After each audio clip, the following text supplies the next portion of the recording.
Superando o passado, a jornada de Marta.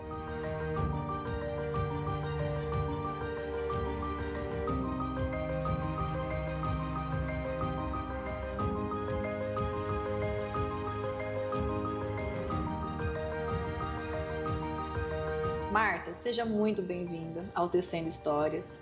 E para quem está te conhecendo agora, como você se apresenta hoje?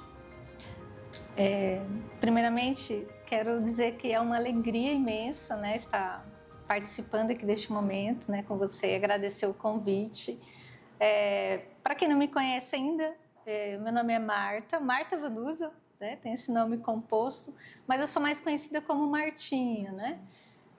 Tanto no âmbito do trabalho, né, com os amigos também. Eu sou assistente social, sou servidora pública municipal aqui em Campo Grande e ativista aí na área da criança e do adolescente, né? Muito bom. Marta, o que te fez decidir transformar a sua história de vida em um livro? Qual foi a virada de chave que você teve essa decisão? Olha que interessante, né? Eu tinha o projeto de escrever um livro, mas eu fui conselheira tutelar em Campo Grande durante 8 anos. Então, o meu projeto inicial era escrever um livro sobre o Conselho Tutelar. Só que, quando eu sentei para escrever naquela expectativa, não saiu absolutamente nada. E sabe aquele silêncio? Eu não conseguia pensar em uma palavra, em nada do que eu iria escrever. E, de repente, eu comecei a escrever sobre a minha história. Sabe, você pega um caderno, você sabe? E eu falo que este livro ele foi um direcionamento, né, de Deus, primeiro para a minha autocura. Sim. E depois para que ele fosse, né, instrumento aí para outras pessoas. Então, eu comecei a contar, né, da minha história, que eu compartilho nesse livro 3 episódios de violência sexual no qual eu fui vítima. O primeiro lá na infância, depois na idade adulta, né, no âmbito do trabalho, então foi um assédio moral e sexual. E depois eu tive uma experiência de uma tentativa de estupro, né? Eu era jovem, né? Eu acho que eu tinha uns 18, 19 anos, e aí foi uma tentativa de estupro. Então, eu comecei a escrever no primeiro episódio. Então, eu comecei assim, eu falando para mim mesma, como se eu estivesse contando uma história para mim. Então, assim, era uma vez. Foi um processo bem natural, né? Porque eu fui contando uma história baseado naquilo que eu fui vivenciando. E aí eu fui sendo surpreendida com aquilo que eu estava escrevendo e com os sentimentos que estavam vindo. Então, já como profissional, trabalhando na área aí da assistência social e com bastante atuação aí no âmbito de famílias, crianças e adolescentes, eu já tinha feito todo um processo, né, de psicoterapia, então eu achava que eu estava tranquilona, Sim. sabe, assim, bem tranquila em relação à minha história do passado. E aí, quando eu comecei a escrever aquela, né, história, né, aquela historinha que eu estava escrevendo para mim mesma, eu me deparei novamente com todas as situações, os sentimentos das ocasiões em que aconteceram o abuso. Você tem que revivenciar essas situações, né? Foram difíceis, você revivenciar, porque ele estava guardadinho e você foi escrevendo, você foi lembrando isso. Isso. Qual que foi o capítulo mais doloroso para você colocar no papel? Acho que 2 momentos, né? O primeiro, que é o lá da infância, que me intriga até hoje, né? Porque eu conto a história de como aconteceu o episódio, mas existe, né, um fato que até o presente momento eu não consigo lembrar da fisionomia do agressor. Então eu lembro do corpo, eu lembro de toda a situação, né? Mas eu não consigo lembrar a fisionomia dele. Eu lembro do pescoço para baixo, olha que interessante, né? Ele tinha uma corrente prateada, né? Grande até, que enroscava no meu rosto, mas a fisionomia dele eu não consigo lembrar. E aí isso foi trazendo, né, alguns questionamentos, né? E aí eu fui tendo a consciência do trauma né? O porquê que eu não conseguia lembrar, né? Então, pesquisando sobre, conversando também, né, com a psicóloga,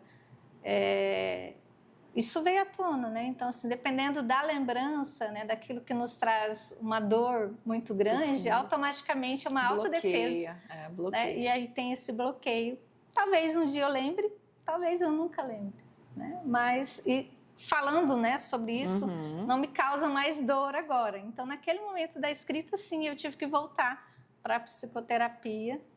Só que algo maravilhoso com a escrita do livro, por isso que eu falo que primeiro foi para minha cura, né?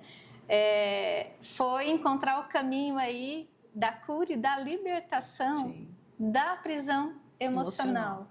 Então, eu me deparei com aquelas situações do sentimento que eu estava naquele momento, e aí eu fui fazendo uma análise de toda a minha vida após esse primeiro episódio, e, né, todo o contexto que veio depois, as condutas, comportamento, tudo que eu passei, nada mais era do que a sequela de uma prisão emocional. Então, aparentemente, né, com um certo tempo parecia que eu não lembrava, né, mas estava tudo no inconsciente.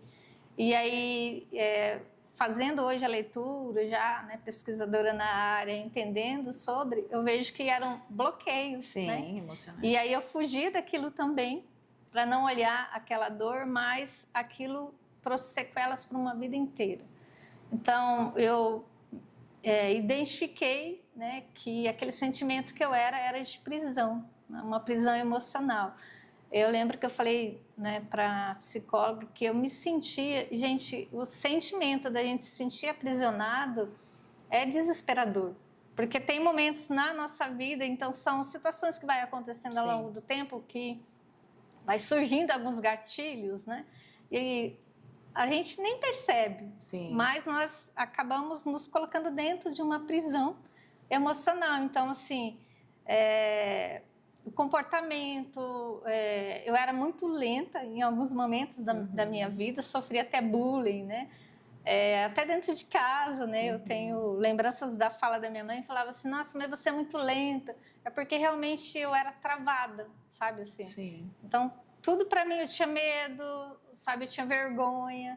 Então, são sentimentos que estavam, né, me aprisionando, guardadinho, e eu não sabia que tudo isso poderia ser sequela lá daquele episódio, porque a partir do momento, eu tive um período muito longo de sofrimento psíquico logo do primeiro episódio, mas como eu era criança, né, que foi lá na infância, quando isso, né, aparentemente deu uma melhorada, eu tentei seguir minha vida, né, mas isso ficou guardado, né, as sequelas vieram depois, né. Alguém tinha consentimento do que tinha acontecido? Tinha essa informação do que tinha acontecido? Ou você deixou guardado para você, só você?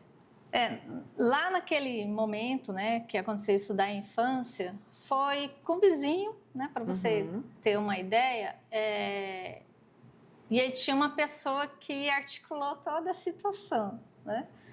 E essa pessoa, logo em seguida do que aconteceu, ela se encarregou de espalhar para todas as criançadas ali, né, da rua ali, da comunidade onde eu morava. Então, eu fiquei muito chocada, porque eu me deparei com aquilo que eu não entendi direito o que tinha acontecido, mas eu sabia que ela estava falando, né? Então, aquele momento foi meio assustador e acho que ali eu comecei a travar, sabe? Foi um dos primeiros sinais que eu comecei a travar na vida, né? Ficar aprisionada. O medo, a vergonha, né, dela estar expondo e aquilo que eu nem sabia direito o que tinha acontecido, né? Então, a partir daquele momento, a minha irmã, né, ficou sabendo, minha irmã mais velha, e aí ela começou a chantagear também, sabe? Assim, como ela ficou sabendo, né, porque essa pessoa tinha dito, ela começou a chantagear. Então, eu passei um longo período, sendo vítima também dessa chantagem psicológica, porque se eu não fizesse tudo, né, que ela iria contar para os meus pais. Eu quero aproveitar e fazer um desafio para vocês, considerando também que maio, né, muitas pessoas vão falar sobre esse assunto, que é da violência sexual infantil. Então, o desafio traga esse assunto para o seu ambiente, seja um ambiente de trabalho, seja na tua família, e até no teu ambiente, às vezes, da instituição religiosa. Traga esse assunto. Você vai se surpreender com o número de pessoas que vão compartilhar com você episódios que viveram, ou episódios de alguém muito próximo que também passou por essa situação. E aí eu quero dizer para vocês, né, uma experiência, da experiência que eu vivenciei, é o quão importante trazer esse assunto e conversar sobre. Então, no meu caso, quando a minha mãe ficou sabendo, ficou por ali, né, essa situação ficou ali mesmo. Ou seja, ela chegou a me levar no médico. O que ela queria saber do médico era: teve consumação, teve rompimento do ímen? Aí o médico, não, acho que não. Pronto, acabou ali. Então, a partir daquele momento, eu fiquei invisível. É como se nada daquilo que eu tivesse vivenciado, né, aquilo que eu tinha sofrido, tivesse acontecido ou tivesse importância. E aí eu queria, né, dizer assim, as pessoas, assim como eu lá, neste momento, né, que eu passei a minha infância inteira. Então, como eu fui invisibilizada, automaticamente silenciada, porque ninguém tocou no assunto, ninguém podia tocar no assunto, né? Então é mais fácil ninguém falar e ninguém saber sobre. Eu fui me anulando durante toda a minha vida também. Então isso tudo foi uma leitura que eu fui fazendo, né, de acordo com o que eu ia escrevendo o livro e entendendo várias situações, né? Mas uma violência sexual, seja ela, né, de qualquer forma que tenha acontecido, ela deixa sequelas inimagináveis. Então, eu, né, nem você, nós não podemos medir o sofrimento do outro, a sequência que aquilo trouxe. Porque aquilo que eu falei, né, a sequência e a maior dor, ela vai levando a pessoa para uma prisão. Então, ela vai se isolando, ela vai deixando, né, de acreditar em muitas coisas, principalmente nas pessoas, nos relacionamentos, né? As coisas começam a ser meio daqui para lá, sabe? Então, assim, ninguém chega próximo. Não né? encoste em mim, né? Então, a pessoa se fecha realmente. Sociabilidade, assim, de socializar também, né? A pessoa não consegue ter esse contato com as outras pessoas, é o medo da pessoa se aproximar, é o medo da confiança, você perde a confiança nas pessoas. Isso. Você cria uma máscara, eu falo que você cria um escudo, mas é um meio de defesa que o nosso corpo, né, acha para a gente conseguir se proteger, porque a vida deixou... aconteceram situações onde te transformaram, né, nessa pessoa. Mas, Marta, me diz uma coisa. Como que você pensou na sua adolescência? Agora, daqui para frente, eu vou estudar e eu vou fazer uma faculdade onde eu possa ajudar pessoas. Como que você chegou nessa profissão de assistente social? Qual foi essa pegada, assim, tipo, eu vou ajudar as pessoas ou não? Foi uma coisa aleatória que surgiu na sua vida? Na adolescência, eu não tinha perspectiva nenhuma de vida. Eu não sonhava, Foi anulado. Eu era... Exatamente. Aquela pessoa que entrava, sabe, em silêncio, saía em silêncio, de preferência... Entrava muda e saía calada. Para ninguém me observar, entendeu? Então, não tinha participação, era tudo meio... né, meia boca. Né? Fui passando a minha vida meia boca, mas eu tinha esse sofrimento interno, sabe? Ao ponto de eu sentir essa tristeza, né? Essa tristeza ela sempre esteve. Depois desse episódio, né? Eu levei essa tristeza comigo, apesar de não falar com ninguém sobre, na família ninguém tocar no assunto, eu tinha esses momentos de tristeza. E aí lá, né, na adolescência, um amigo meu de escola, né, estudava comigo, ele falou assim para mim: vamos comigo na igreja? Lá você vai sentir a verdadeira paz no seu coração. Cara, essa foi a palavra mágica, né? Porque tudo que eu queria era paz no meu coração. Sim. Né? E eu não sentia isso, na verdade, era uma dor, era uma tristeza, era um desespero e tudo muito abafado. Então eu fui, né, na igreja lá que ele me convidou. E lá eu comecei a ter a minha experiência, né, religiosa, que eu tive meu encontro com Deus, enfim. Mas eu fui em busca dessa palavrinha, né, que era essa paz que eu precisava. E aí, nessa experiência, vivenciando, né, ali nos grupos da igreja, né, começando aí toda essa trajetória, né, que foi uma fase, uma fase não, né, uma vida inteira, né, e que eu sou muito grata por esse período também, eu comecei automaticamente a me aproximar das pessoas e ajudar quem eu percebia que estava em sofrimento. Então, assim, tinha os grupos, né?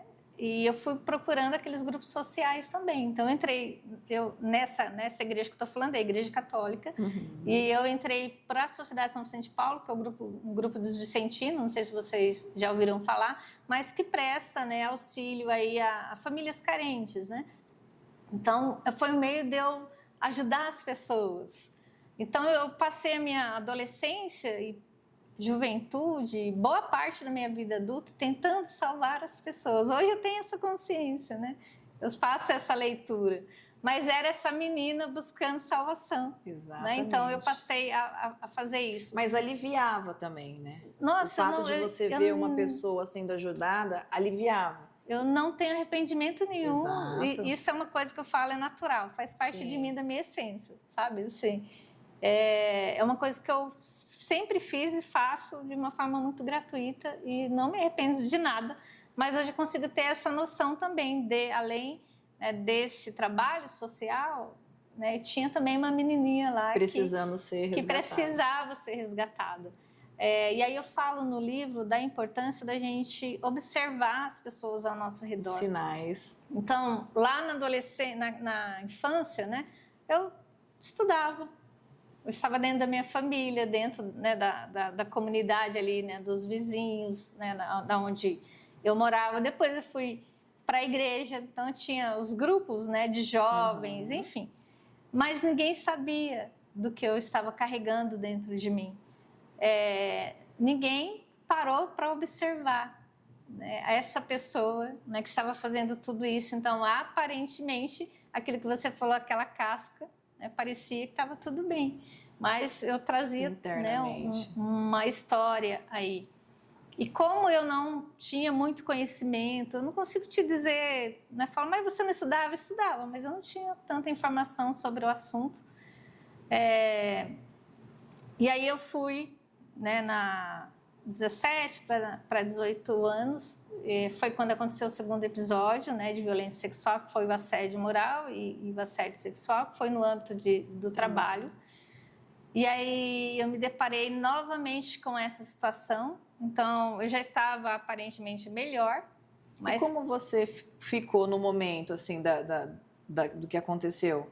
Você falou assim, opa, isso não vai acontecer de novo. Você já conseguiu mudar a história? Ou você teve aquele gelo e a coisa aconteceu? Se eu falar para você que naquele momento, né, do segundo episódio, e depois o terceiro, que, né, não foi muito distante um do outro, eu não tinha consciência, né, de toda essa situação. Então, para vocês terem uma ideia, eu tive essa tomada de consciência de que o que eu passei era uma violência sexual depois de casada, tinha 2 filhas já, estava trabalhando como conselheira tutelar.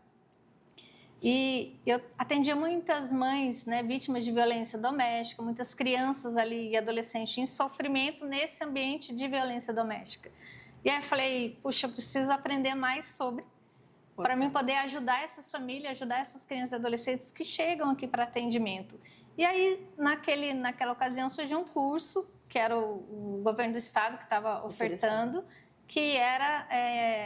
um programa chamado ProEva, que é o Programa de Empoderamento a Mulheres Vítimas de Violência. E aí, só quando eu vi esse nome, já me chamou a atenção, me deu um despertar. Falei, é isso que eu preciso para trabalhar com as famílias.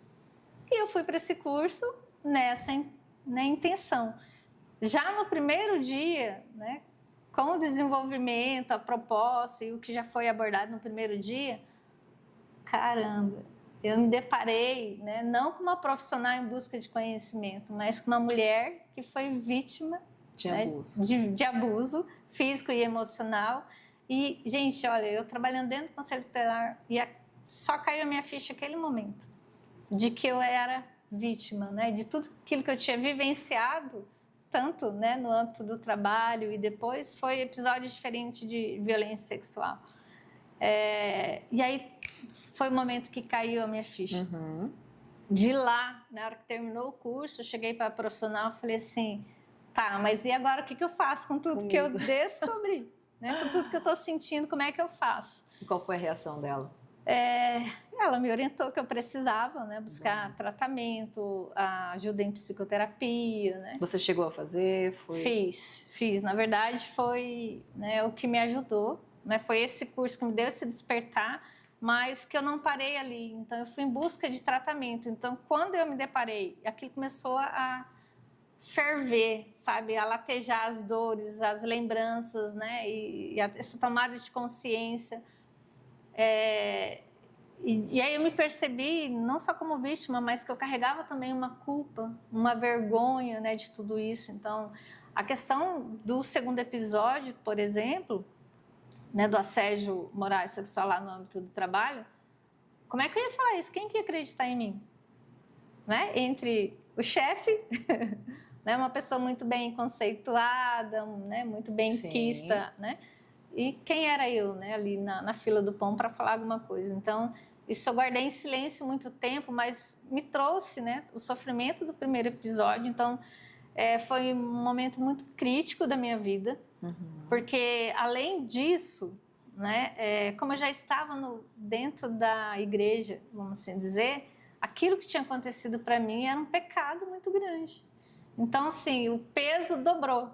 Então, assim, geralmente, né, quando as vítimas de violência sexual, principalmente, ela acaba achando que tem culpa, de alguma forma. Então, eu me senti culpada daquilo, né, também. E, então, assim, eu tinha o peso da culpa, o peso do pecado, e eu não podia falar isso para ninguém. Então, foi muito difícil. Foi um momento, assim, que eu comecei a experienciar realmente o que era a depressão. Então, assim, eu saí desse serviço, né?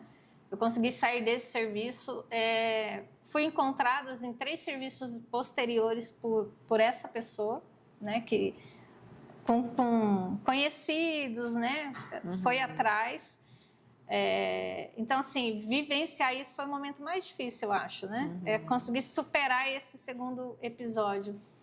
Acho que esse foi tão dolorido que o terceiro, a tentativa de estupro, eu lembro, né? Hoje eu identifico que foi uma tentativa de estupro, mas não me traz esse sofrimento como foi o primeiro e o segundo episódio aí. Mas o que eu tenho, né, para compartilhar e falar, nós temos que falar sobre o assunto, né? E dizer assim, eu não sei qual foi a situação que uma vítima, né, a pessoa que está nos ouvindo, né, eu imagino que entre as pessoas que estão, né, nos vendo, existe vítimas de violência sexual. Primeiro, eu queria dizer para você que eu quero te acolher e dedicar esse momento, né, para nós, todas nós, pessoas que foram vítimas de violência sexual, e dizer que não foi sua culpa, né? Nunca é culpa da pessoa que foi vítima. E eu queria ressaltar isso, principalmente quando é criança e adolescente. Então, nós vemos adultos, né, famílias, pessoas que representam órgãos e até mesmo dentro de órgãos da rede de proteção, que ainda culpabiliza, né, uma criança ou um adolescente dizendo que provocou, que colaborou, né, que foi o comportamento. Então, quando a gente diz criança e adolescente, a gente não pode aceitar que a culpa recaia sobre a criança e adolescente, né? Então, isso é muito importante deixar muito bem claro, e é um tabu que a gente precisa desconstruir. Ao longo da vida, né, quando algumas vezes que eu tentei falar sobre o assunto, eu era silenciada, né, desacreditada. Então, quando você tentava falar, mas isso não foi nada, né? Eu cheguei a falar isso, né? Eu já entro na parte muito pessoal mesmo. Quando eu estava noiva, vocês não têm ideia de como eu fiquei treinando para poder falar isso para o meu marido, né? Mas não do segundo, mas do primeiro episódio. Então, eu sofri muito para chegar para falar para ele. Então, quando eu falei, ele falou assim, mas aconteceu mais alguma coisa? Ah, não, então tá bom. Então, assim, foi um longo período de treinamento para me conseguir verbalizar, para conseguir falar. Exatamente. E igual, né, isso eu falo, né, que teve um peso porque era o meu noivo, né, na época, mas eu tive várias pessoas que eu tentei falar. E foi podada. Não foi nada, entendeu? Então, assim, essa invalidação da pessoa quando ela quer falar um episódio de violência, né? Seja qual for a violência, sabe? A gente precisa escutar essa pessoa. A gente precisa escutar. Então, no livro, eu trago isso, a importância de você observar as pessoas, de você fazer essa escuta e né, um outro caminho que eu trago, que é fundamental, e também, novamente, eu queria trazer isso para o debate aqui, a importância da gente fazer a denúncia. Então, às vezes, naquele momento, a vítima ela não consegue sozinha pedir ajuda. Mas se tiver alguém que esteja observando, né, se você observar e identificar, né, você pode fazer essa denúncia por essa pessoa que está sendo vítima. Então, hoje nós temos, né, um grande... É uma conquista, né, que é bem divulgado, que é o Disque 100. Uhum. Muitas pessoas banalizam o Disque 100, mas eu sou uma das pessoas que divulga, né? Eu já testei também, né? Para falar para as pessoas, né? Funciona. E também, quando eu, né? No âmbito da profissão também, eu já peguei várias denúncias do Disque 100 que, ao verificar, a gente identifica a veracidade. Olha isso. Então, a denúncia, ela salva vidas. Válido. E eu queria deixar muito... ressaltar muito isso daqui, que a denúncia, ela salva vidas, né? A denúncia, ela salva pessoas. Eu queria muito ter tido alguém que tivesse me observado e feito uma denúncia por mim, né? Seja no âmbito do trabalho, ou seja lá naquele momento da infância. Mas nós temos hoje, ainda hoje, 2026, inúmeras pessoas que aguardam ser olhada, né, ser observada e ser encontrada. É verdade, Marta. Então, nós temos, né, um grande desafio aí. Ô, Marta, completa a frase, ó. Depois que eu contei a minha história, eu descobri que eu sou uma mulher livre. Que maravilhosa! Livre. Que lindo, que lindo. A Marta, ela tem uma história muito importante, uma história muito bonita, porque ela... Um dia, ela sempre soube que ela precisava escrever, né, Marta? Sim. Ela precisava escrever e um dia ela pegou o livro, eu posso escrever a história daquela menina que tá lá, ou daquele menino, porque ela é assistente social, então ela tem muitas histórias para contar. Mas não foi essa história que ela contou a sua história, a história da sua infância, que ficou silenciada por anos. E a Marta começou a se deparar com as feridas emocionais. E ela começou a se deparar com as suas prisões emocionais. E ela foi trabalhando isso e ela foi curando essas emoções dela. E hoje a Marta tem um livro, que o nome do livro é Chaves para a Liberdade. E Núria, eu quero te falar uma coisa muito importante. A venda deste livro, ela tem 10% destinada à Associação Movimento Mãe Águia, que é uma associação aqui de Campo Grande, que atende crianças e adolescentes vítimas de violência sexual. Essa associação, atualmente, ela também tem um trabalho extensivo a mulheres vítimas de violência doméstica também, além da violência sexual.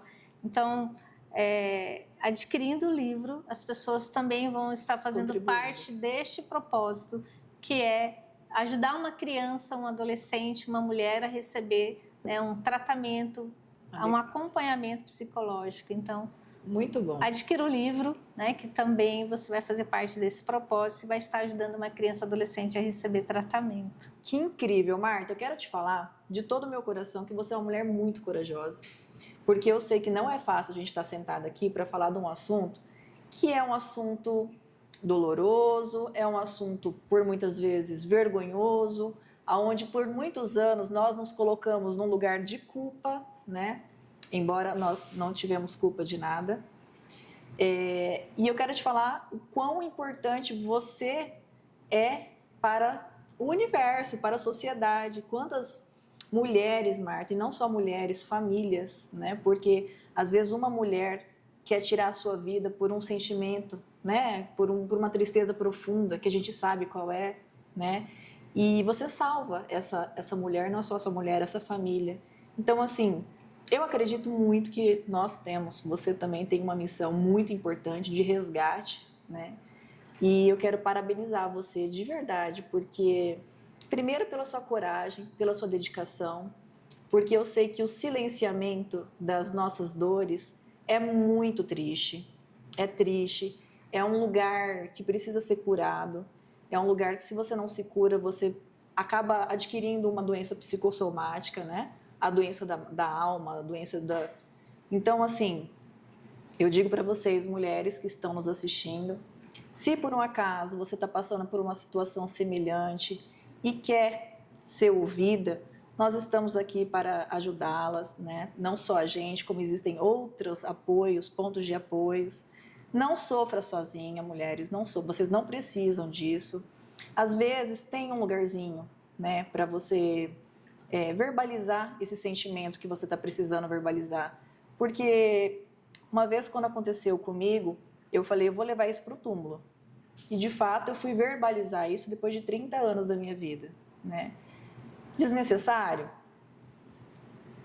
Depende, as situações, a vida, o universo, ele faz com que a gente fala, né? Porque o nosso corpo, ele fala, né? Se você estiver silenciada por alguma razão, de modo que o seu corpo vai falar assim, opa, peraí, tem uma coisa aí dentro de você que você precisa se resolver, senão, né? Sim. Enfim, uma hora isso vem à tona na sua vida e você vai ter que verbalizar. É difícil a gente levar para o túmulo, às vezes. Então, assim, não deixe passar. Não é uma bobeira, não é brincadeira, não é vergonhoso, não é sua culpa.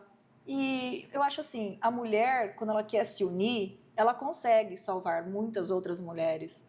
E nós estamos aqui para isso, né, Marta? Sim, com certeza. Marta, se você tiver uma mensagem para poder passar para uma mulher que está nos assistindo e está passando por uma situação dessa, o que você falaria para essa mulher, Marta? Que é possível, né, buscar o caminho da cura, do tratamento, da libertação dessa prisão emocional. Então, é possível sair dessa dor, é possível sair dessa prisão. Eu queria só aproveitar, pessoal, que é interessante, né, eu queria colocar, é lógico que o maior número de vítimas, sem dúvida nenhuma, é a mulher, né, mas após o livro, né, eu tive partilhas de muitos homens que foram vítimas de violência sexual também. Sim. E para eles a vergonha, né? É pior. Então, se o silêncio é uma coisa meio que é o que eles têm que fazer, né?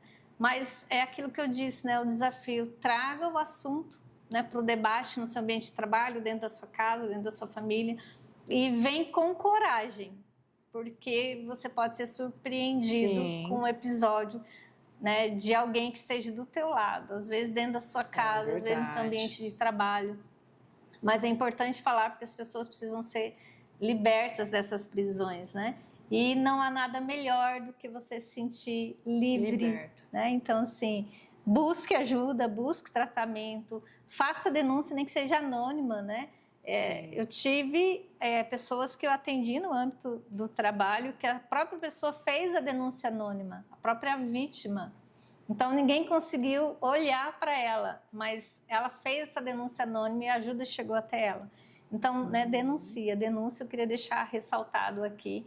Então, fazer o convite, né, para vocês conhecerem o livro, não só a história, mas eu falo com as famílias, eu falo com a rede de proteção, né, profissionais que trabalham na área, né, lugares que você pode buscar para denunciar e como ajudar uma pessoa que foi vítima, né, as famílias que estão passando por isso também. Uhum. E aí eu não poderia deixar de falar também, já finalizando também, a urgência, né, de ser trabalhado isso também com os nossos líderes religiosos. Então, Sim. muitas pessoas, muitas vítimas, assim como eu também, eu conto essa história também, Exatamente. Buscam a liderança religiosa, né, para um aconselhamento, e nesse aconselhamento ela expõe uma situação a qual foi vítima. Então, nós termos pessoas preparadas, lideranças religiosas, para saber o que fazer com essa informação, vai fazer toda a diferença na vida, né, da pessoa que Sim. está buscando aí, né? Chega às vezes como aconselhamento. Com né? certeza. Então é importante isso também, eu falo sobre isso no muito livro, né, de ter esse conhecimento. E olha, a maior chave, né, de todas aí para alcançar a liberdade é a chave da informação. Então a gente tem que disseminar isso. E aí eu conto, né, com todos para divulgar o livro também, né, porque nele tem muitas informações aí que vai ser essa virada de chave ou vai ser a porta que vai abrir para o caminho aí do tratamento, da cura aí de uma pessoa que foi ou que está sendo vítima de violência, né? Mas não desista, né? Eu demorei muitos anos da minha vida também, mas eu consegui, né, alcançar aí o caminho, né? Principalmente pela busca do tratamento. É muito importante a gente buscar ajuda. Então, como a ajuda não veio, eu fui atrás, né? Então, e a partir do momento que eu identifiquei, eu pedi ajuda mesmo. Então, assim, aquilo que você falou, né? Peça ajuda, peça para uma pessoa, não conseguiu, não desista, fala com outra, fala com uma terceira, essa ajuda vai chegar. Mas é importante sair dessa prisão, desse cantinho da escuridão, dessa dor, de você achar que não tem solução essa dor, porque tem. Né? E eu sou testemunha disso, queria compartilhar isso com vocês. É possível, né, se sentir livre, sem dor. Né? Lógico que as lembranças, isso fica, não tem como apagar, mas a gente ressignifica a história. Posso dizer que hoje eu superei essa história, hoje eu sou uma profissional que trabalha na área, e eu faço, né, a junção daí entre a teoria, mas também da prática, né? E, né, eu falo assim, é possível, né? Eu estou aqui. A Marta veio hoje, pessoal, para falar que você tem a chance de não ficar presa no capítulo mais triste da sua vida. Você pode mudar essa sua realidade e você pode fazer, sim, um final feliz para a sua vida. Marta, em um determinado momento, você comentou dessa tristeza que você sentia, né? Você sentia muito. Você chegou a algum momento em acabar com a sua vida porque você não queria mais ter que suportar esse peso da culpa, da vergonha, de não ser ouvida, de não ser vista? Eu tinha muita vontade de morrer.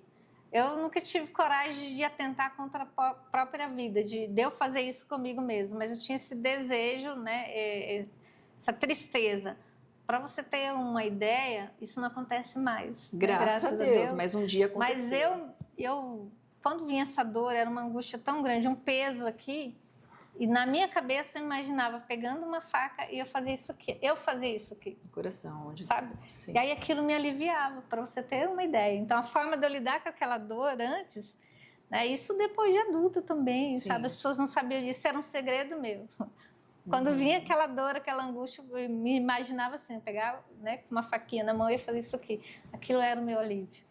E que isso veio realmente para a terapia e eu pude expor isso, trabalhar, elaborar e buscar o tratamento, né? Então, eu falo, hoje eu não preciso dessa faquinha. Graças a Deus. Eu sou curada dessa dor, desses episódios, realmente. Eu falo que eu ressignifiquei a minha história, né? E sou muito feliz. E hoje eu impresso, né, a minha voz, o meu rosto, né, a escrita no livro para poder ser voz e rosto para aquelas pessoas que ainda não conseguem, mas na certeza, né, de que é possível sim. Com certeza é possível. Que não precisamos carregar isso sozinhos. Não precisamos. Marta, foi um prazer ter você aqui, de verdade, viu? Você é uma mulher e tanto. Precisamos de mais mulheres assim como você. Muito obrigada. Parabéns. Muito obrigada. Pela sua coragem, determinação, pela sua luta. E eu espero de todo o meu coração que você ajude muitas outras pessoas. Obrigada. Tá bom? Deus te abençoe. Obrigada.